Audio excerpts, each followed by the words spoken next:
I was actually born in New York City and came to San Diego first in the 1980s. I had lived and studied in Mexico and was just returning from a stint as Fulbright professor in Lima, Peru. I spoke Spanish fluently. When I first arrived in San Diego, the thing that struck me about San Diego was its proximity to Tijuana, and I never forgot that. And I decided to make my career, to build my career partly around my career as an urban scholar, partly around understanding the relationship between these two cities, San Diego and Tijuana, and more importantly, understanding the larger relationship between cities along the US-Mexico border. So let me share my border vision with you. It has 8 pieces, which I hope will start to make sense as I string them together. Those pieces are a 1920s flashback, the global experiment, the future, highs and lows, resurgence, 2 steps forward, a border facelift, and the metaphor of the airport. So let me begin with a 1920s flashback. So the year was of 1920, on July 4th weekend, holiday weekend, 1920, you may know that the US Congress had just passed into law prohibition of alcohol. Sorry, no drinking. So what to do? Well, it seems that 65,000 Southern Californians piled into some 12,000 automobiles and headed south toward Tijuana in a partying mood. They crossed the border, and within a few hours, the Tijuana gas stations ran out of gas. So what to do? So everyone stayed in the few hotels that existed at that time on the Tijuana side of the border. They sipped tequila in the brand new racetrack. They danced in exotic nightclubs. They gambled in casinos decorated with tiles imported from Morocco. Some historians tag that weekend as the beginning of the era of the binational California-Mexico border economic boom.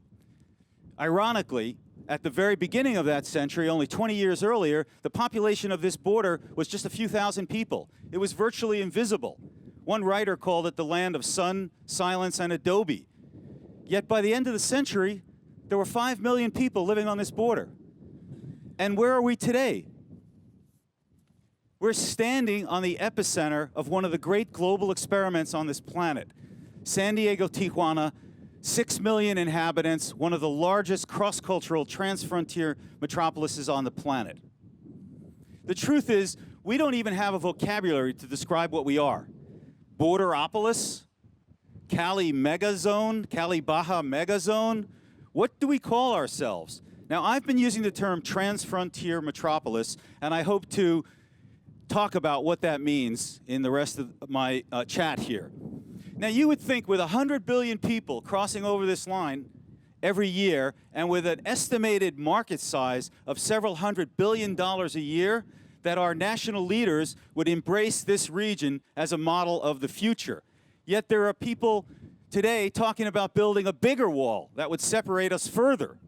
So truly, this cross-border global experiment is a work in progress. But for those outsiders who don't understand why our region is such a cutting-edge place, consider this. One of the buzzwords of the 21st century is a term called localism. What does that mean? It means that San Diego and Tijuana become stronger and more resilient if they build their water, energy, food, and manufacturing in a cross-border ecological model and not as 2 entities separated by an artificial border. So let's talk about this idea of a transfrontier metropolis in the future. Let me ask you to dream of this place. What is it going to look like 100 years from now? Let me try to paint a picture. It's just one story, but it's a picture of what it might look like. So it's the year 2115, and a student has overslept in her dormitory at the University of California, San Diego. She jumps up, gulps down some high-tech coffee. It's 100 years in the future.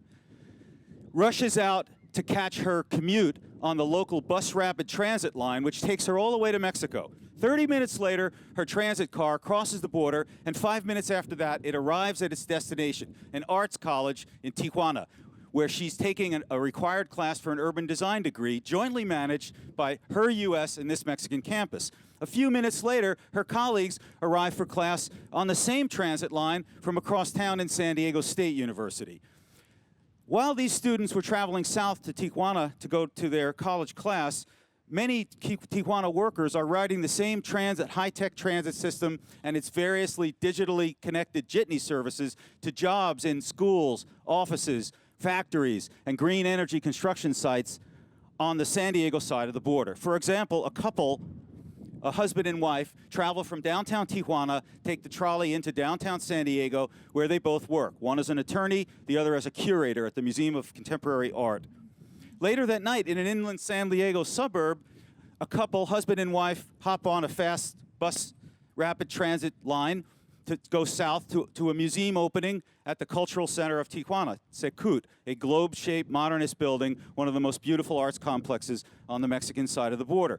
After the museum opening, they rush off to sip wine at a restaurant along the Tijuana River, whose banks flow with clean, recycled gray water, filtered by solar energy, and channeled back into drought-resistant gardens along the river zone.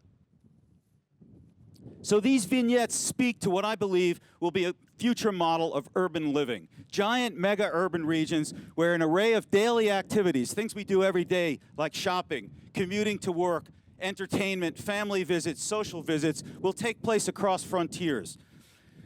I've been writing about this vision since 1990. But as I mentioned, the story is not complete. Building a cross-border metropolis has been a roller coaster ride, from high periods to low periods. So let's talk about the highs. Back in the 1990s, you may recall it was the era of NAFTA, the North American Free Trade Agreement. Very optimistic period. It was an era of construction of mega shopping centers along the border, big box mega stores, fast food outlets, industrial parks, golf resorts, and timeshare condominiums along the pristine coast of Baja California.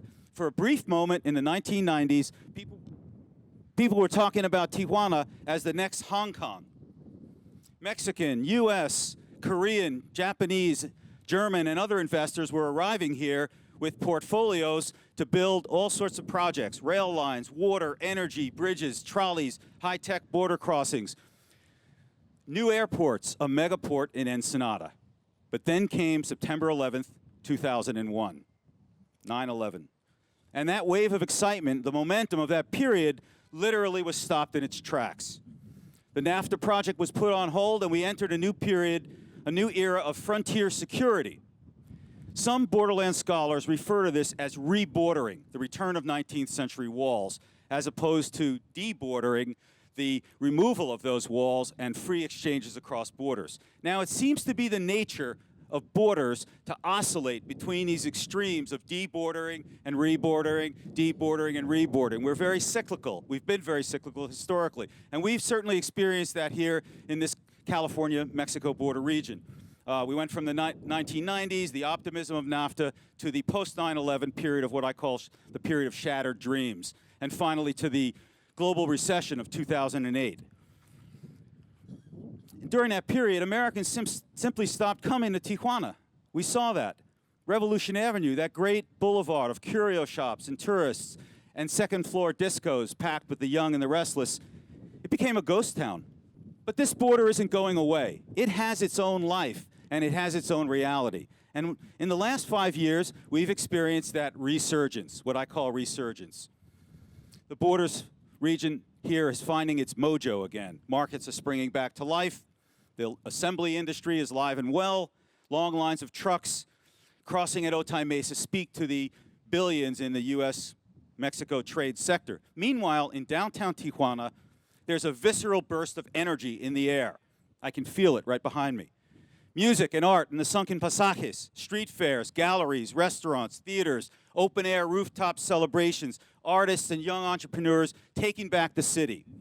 There are new economies flourishing on both sides of the border: gourmet cooking, micro-breweries, biomedical manufacturing, DJs and techno-ranchero music, art and design innovation. This border is oozing with a creative spark, la chispa fronteriza.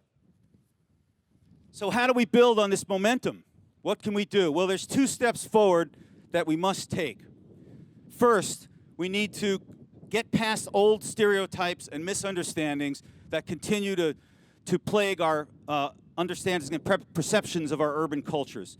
For example, for many Americans, Tijuana remains a repository of the negative: drug smuggling, illegality, chaos, violence. poverty, or misunderstood caricatures. The striped donkey carts, the honky-tonk cantinas. That's just Mexico's sense of humor. That's for tourists. That's not what Mexico is really all about. There's so much more to Mexico and so much more to Tijuana. Equally, San Diego, in many circles, is seen as a city of surfers, tourism, hotels, SeaWorld, the zoo, sprawling science parks, and dull suburbs. San Diego is more than that, too. It's the sum of Tijuana and San Diego that's the bigger entity. That's the future. That's the thing that we need to strive for. And along the way, we're going to need to start to continue to dismantle what I call the floating remnants of 19th century walls. Chain link fences, concrete bollard columns, triple barriers, steel mat ramparts that run up to and into the sea. We can do better. There are newer, softer technologies.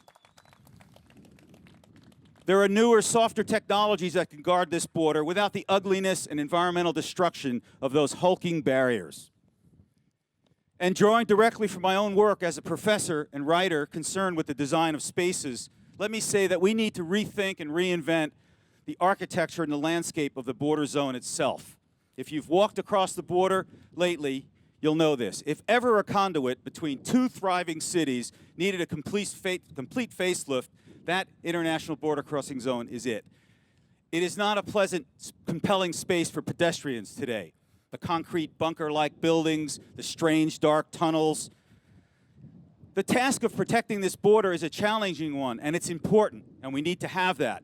But we need to balance that by respecting the notion that the border is also a livable space, and it needs to continue to be a place that people feel comfortable walking in. Better yet, we should be combining the best of our cultures, contributions to urban design, Mexico's penchant for beautifully designed street-scale plazas, colorful murals, its Corbusian modernism, and the United States' great traditions of design that have created our wonderful cities of New York, Washington, D.C., or Boston. Let me give you a final example of how we might think differently about this border. I think it works for the border zone. I call it the metaphor of the airport. Now, since 9/11, security has been central to the operation of airports, no doubt. Yet airports have also become public places that are beautiful and have very human design qualities. They are visually appealing to the user. The newer ones are built of glass and filled with art, sculpture, restaurants, cafes, bookstores. They look and feel like places people actually like being in. So why should not a border crossing, another form of public infrastructure, be any different? Nearly 100,000 people and 40,000 vehicles cross this border every day. Even the Department of Homeland Security tells us that the vast majority of border crossers are neither criminals nor terrorists. So if that's true, then why is security the dominant paradigm that shapes the border zone? For that matter, why should the federal government be the principal design authority? Let the community, the regions, and the states shape this zone in the future. What about the space around the boundary? Well, sadly today, if you are suspended over the border in a helicopter and you look down at the land use pattern across the border, it's very, very chaotic. High-density commerce, warehouses, parking lots, an immigration detention facility, a concrete flood channel, freeways, residential areas, open space for wetlands. There's almost no logic to this scenario. That's because there's never been a comprehensive master urban design master plan for the U.S.-Mexico, San Diego, San Isidro, Tijuana border zone. So what's the takeaway here?